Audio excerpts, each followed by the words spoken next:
know what came back in a flash was The Flash Season 5 this weekend. God, that sounds so damn cheesy. Yeah, cheesy's amazing. Anyways, let's begin. What's up, guys? I'm back here again today with another weekly review of The Flash Season 5, and today we're reviewing Episode 2 titled Blocked. Yes. So if any of you have seen my other reviews on the channel, like The Flash, Walking Dead, and Arrow recently, you know I tend to forget stuff to say in the review, and I'll have to then add a little title card and editing saying what I forgot to say about the episode, and it's dumb and stupid because I'm dumb like that, I forgot to say stuff, which is bad. But for this episode, I was smart for this episode. I actually took notes this time. Yeah, I took freaking notes, so I know what to say now, so I don't forget stuff. Hopefully, unless I forgot to write something down in my notes, but I'm sure we'll be fine. Alright, so this episode, basically to start off, was a good episode as well. Not on par with the last episode, because the last episode I gave a 9 out of 10, I thought it was really great. This was still a really good episode in itself, so yeah. So basically the episode starts off with our villain, Cicada. We see him basically in this, like, I don't know where exactly he's at. It looks like it's some kind of, like, base. He's, like, base operations, possibly.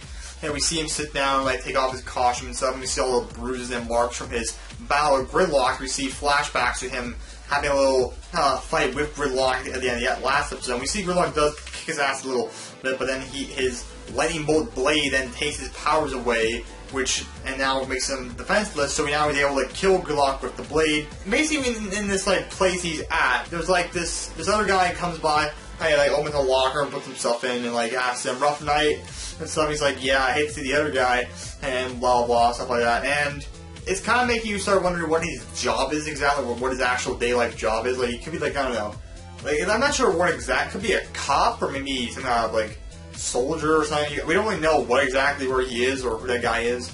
It could just be like a cop, or, you know, I don't know what he is, but, you know, so yeah, we'll just have to figure out later on what that could be. So yeah, one thing that I really liked about this episode, let's say, was that Barry and Nora told us about why Nora's actually here and the future newspaper, which I'm very glad about, because I was so scared. I really did not want them to, like, stretch that plot throughout for a good first half of the season. Like, I was hoping they were not going to do that, and I'm glad they told up front here, because, you know, why would you not tell them? Because if Nora's staying here, tell them. So I was happy about that. And they tell everyone, to tell Joe, Iris, Cisco, Caitlin, Cecile, Ralph, they tell everybody why she's here. She came here by choice. She could leave whenever she wanted. She had a little device on her that was, of course, stopping her from actually time traveling back to the future. It was creating the reverse tachyon stuff, which I talked about in the last episode. She reveals that.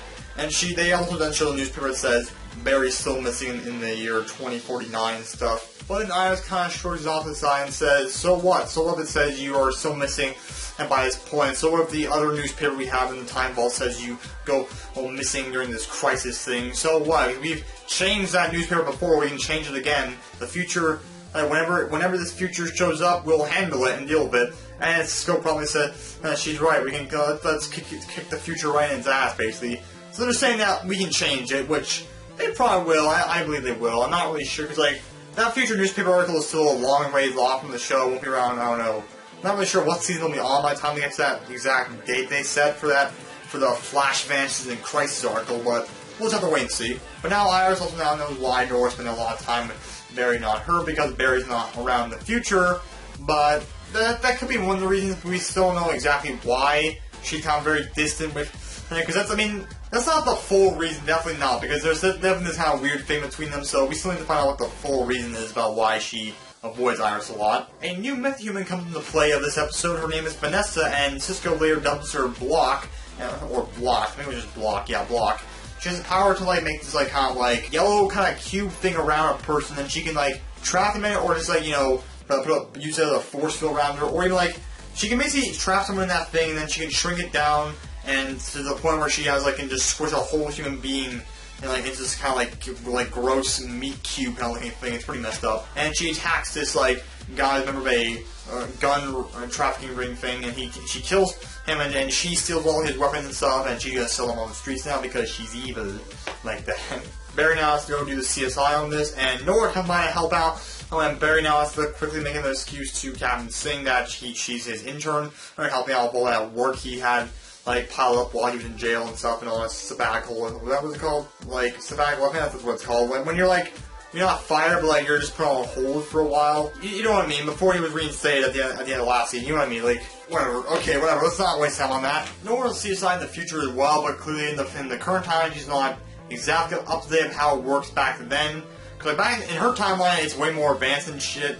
And like, but here it's more simple and stuff, and she didn't really understand how it exactly works, so maybe that's kind of teach her for that stuff. But while there, Iris also does some investigation by asking Captain Singh about what happened with Gridlock and his murder. And basically, this is how we're now starting to see Iris now reporting side of her once again this season, which I'm very glad about. And she's now doing an article about Gridlock. Well, she did an article about Gridlock already, but she's now investigating his death and interviewing the guards who were attacked during the assault on the truck that was carrying Gridlock, and she asked them what happened. They don't really know why. She later on asks Barry if she can use his lab to find out some more stuff, and we'll get back to that in a sec, or a little bit. Caitlin and Ralph will help out Cisco with his broken heart, because he's still a little bit sad about Gypsy dumping his ass, so yeah, sorry about that, buddy, but you know, Caitlin and Ralph are now helping them out, and Ralph, as he properly states that there's no one better than him to help Cisco out with some kind of a broken heart, because he's been kicked to the curb more times than anybody in relationships. But that's kind of sad of him to admit, Ralph. So he shows Cisco this like big book he has of like life and relationships, and that's like this sheet, and they tell him he's not ready for the whole book, so he just hands him this sheet of like 27 steps of how to handle a broken heart. And a lot of them are ridiculous. Like the first one was like jumping a shark tank or something like that. Another one was involving just watching over a beach while pinning each other's toenails and stuff, or something like that. Or no, manicures, whatever, something like weird like that. But another side plot thing happening involving Cecile and Joe. Cecile's now losing her mind and regaining powers, which that was my one pet peeve of the last episode. She somehow still had them without being, they kind of brushed over. Now she's all of a sudden losing them at the start of the episode, which I guess was just them kind of like, yeah, that was kind of dumb. We decided to keep them. Let's just kind of get rid of them. I don't know what they're going to be planning. Maybe they might come back. I have no idea. But she's losing her powers, and she's kind of upset about that because, like, since she was pregnant with her baby, yeah, I can't remember what the name of the baby was now. They mentioned it, but I don't remember what it was. She's been able to read his thoughts since she was pregnant with him because of these powers, and so she felt to have a very strong connection with the baby before he was even born. But now that oh man, I forgot what the gender of the baby is. I don't know if it's a boy or girl now. She's had a very strong connection with the kid, and now she feels bad that she doesn't have her mind reading powers and can't like fully be the great mother she can be for this child. But Joe reassures that she doesn't need them to be a great mother to her, which she didn't believe. So yeah, but Joe keeps trying to reassure her, but she didn't believe it's not yet. So yeah, we'll come back to that also in a sec. Barry and Nora fight blocked the first time and it goes horribly wrong. Like Nora just rushes in and gets captured, and like Barry tries to stop her, but then she decides to fling like freaking Nora across the city, so Flash has to go around and catch her and stuff, and she gets away with weapons, so they fail. So after that, Barry decides she's gonna train Nora a little bit in ways that he was trained by to hopefully make her a better speedster and stuff. Which doesn't really go well because she's kind of like rushing it a lot because she's saying, oh, I know a lot of this stuff, and plus she doesn't really want to do a lot of it because a lot of it involves actually math and some physics about about speed and powers, which no one really wants to do math, but yeah. That's part of her training. Rob then calls in his stylist named Bruce, who helps him out with his hair and clothes and stuff. And helps him design a new look for Cisco and make him more stylish and stuff, which is part of getting over his heartbreak and stuff. And now that he's looking a bit better now, well, I guess he decides he's going to now try and vibe the fake death certificate for Caitlin's father because he wasn't really up to doing it before because he was really heartbroken. But then him and Ralph try to figure out some other ways to try and, figure out the truth, like maybe calling Joe for some help. And then Caitlin shouts them, telling them, don't do that. And then she runs out the apartment. And then Cisco comes to find her there and tells her that he's now fully accepting that, because after reading Ralph's last step, which is accept and realize she's not the love of your life, because if she was the love of your life, she'd be in your life right now. Which they say pretty deep coming from Ralph Dibney, even though it took him like 26 steps to get to the right one, which they also state that. But Cisco tells her that he's now gotten over that, and she should just face her father straightforward because she's scared to find her father, because knowing that he was alive all these years now means that he never wanted to see her really. But he tells her that, so what if he didn't want to see you? Just go and find him and face that, and so that you don't have to worry about that and keep thinking about it the rest of your life. Just go and find him, get it done with, and it's done. So, which is good advice. Barry afterwards talks to Joe and wants his advice about how to deal with Nora, who's kind of rushing everything. Like she kind of accidentally hit him with a lightning bolt in the eye, trying to show him that she could throw lightning, but it accidentally hit him and because she really messed up and stuff. And then he goes to Joe asking for some advice, saying how she's rushing everything and not really listening to me properly. And Joe's kind of smirking how it's kind of similar to Barry because he recalls a story back in 4th grade science fair where Joe told him making some volcano, but he said, no, I want to make this like cool robot and stuff to impress Joe, which Joe was his hero back then. So he's basically saying Nora's kind of like him because Nora never knew you in the future, but she had the Flat Museum and learned all this awesome stuff about you. So and there's like statues of you in the future and stuff like he assumes. So it's like you're her hero, so she's trying to impress you. And he tells him, just give her time, tell her that there's no harm in not rushing stuff and taking your time, and also let her know that you love her also. So he takes that advice good and goes to Nora, and basically shows her some old training videos of him failing how he was not great when he first started the speedster, and reassures that, and like, because Nora said she's not that great right now, but he reassures her that she will get better soon and stuff. It will just take time and stuff, which she accepts. And also, while Joe told Barry that advice, and like Cecile overheard it, and I guess overhearing that made her decide that I don't need this. Because I almost forgot to mention this part. She was going to use this device that Harrison Wells from season 4, or Harry Wells from season 4 made, that you put on someone's head and read their thoughts, or hear their thoughts without having to actually read their mind with powers. And she wanted that with the baby so that she can hear his or her thoughts. What was the gender of the baby? I don't know. But now after hearing that thing from Joe, she decided I'm not going to do that, and I'm just going to try and be a normal mother and stuff, which, that's good. And then Barry and Nora come to blows once again with Block, and they are successful this time, and Barry does get trapped in her, like, field, like, her, like cube thing after trying to defeat her, but he does get trapped. And forgot to mention the reason why he can't phase out of it, because somehow the air particles that's making the field is too thick or something like that, so they can't exactly, speedsters can't exactly phase out of it, so they're kind of scientifically battle stuff. I can't really explain what it was. But Nora manages to defeat and Block, and they arrest her, which is great, and Barry save, and Cisco and Ralph are vibing along again, man, show up too late to try to help. They show up thinking they need help, but they show up like, oh, they're done. Well, then Cicada comes in, killing Vanessa. Well, we assume she dies. I mean, Nora's going to the hospital after her, but she's probably dead. Nora takes her to the hospital, and Cicada takes the powers away from Flash, fighting Long Game Man. They have to try and fight him about their powers now, which they aren't successful in. And he almost kills Flash, but then Nora shows up last second, and Cicada looks at her and then leaves for some reason, which we don't know exactly why, which we'll find out at some point in a later episode. So yeah, build up, of course. Their powers weren't taken away, they were kind of just temporarily taken away by his, like, rainbow dagger and stuff. And, yeah, but still, the episode basically ends with Team Flash back at Star Labs, and Cisco then finally vibes the death certificate with Kaylin, and when he does, Kaylin sees her mother, her in the vibe, which possibly means she could have faked the death certificate herself. IRS, she reveals to them that when she went on Barry's computer in his lab to find more information about this gridlock death thing,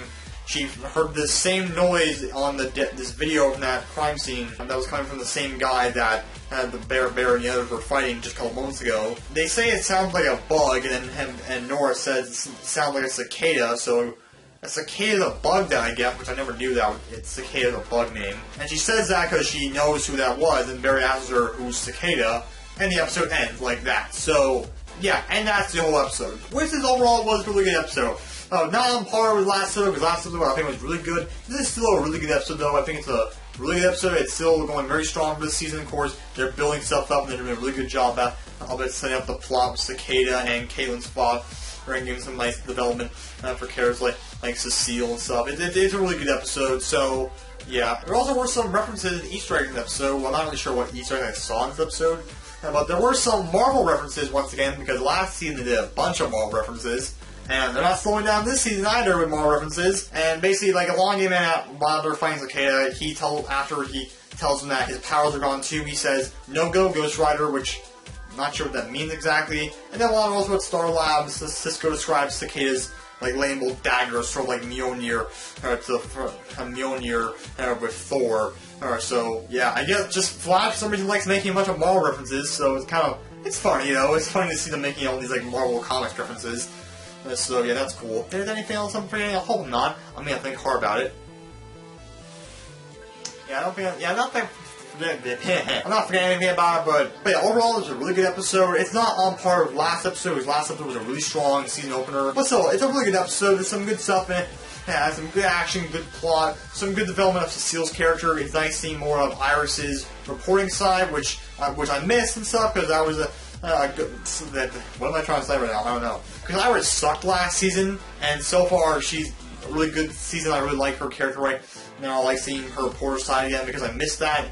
Because it was a good feature about her character back in the early seasons, but now it's kind of been gone, so I'm glad it's coming back. Cisco and Caitlin, Nora, they've all got some good development of their characters, and Ralph, still a funny man as always, and it's nice seeing him be more helpful and having a more active role this season now, because of course he's the main regular this season, so yeah. Overall, really good episode. I would give it a 8 out of 10. An 8 out of 10. So yeah, I'm very excited for next week's episode. I can't wait to see what happens next.